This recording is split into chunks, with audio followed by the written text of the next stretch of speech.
Unit 12, page 51, Listening. Good morning, ladies and gentlemen. I'd like to welcome you to the historic Tower of London.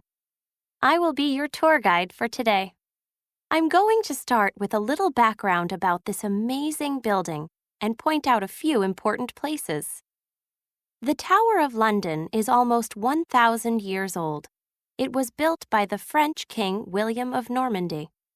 After William won the famous Battle of Hastings in 1066, he was crowned King of England. Work was started on the Tower of London in 1078 to show William's power and protect London. The tower was finished in 1098. It is nearly 100 feet high, and the walls are 15 feet thick. At first, the tower was used as a prison, but it has also been a royal palace, a zoo, a museum, and many other things.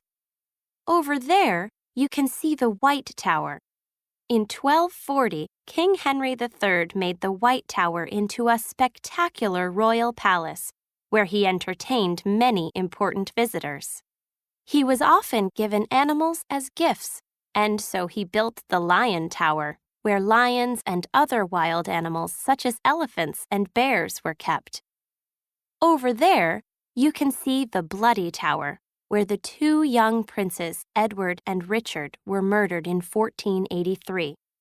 The young princes were staying in the tower when they mysteriously disappeared and were never seen again.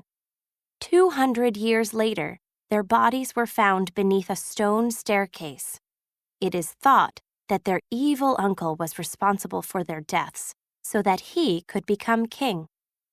King Henry VIII, famous for his 6 wives, was married to his second wife, Anne Boleyn, here in 1533.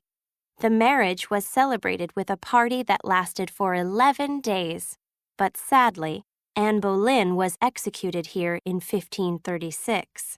Her crime was that she only had a daughter and no sons. Her daughter grew up to be Queen Elizabeth I.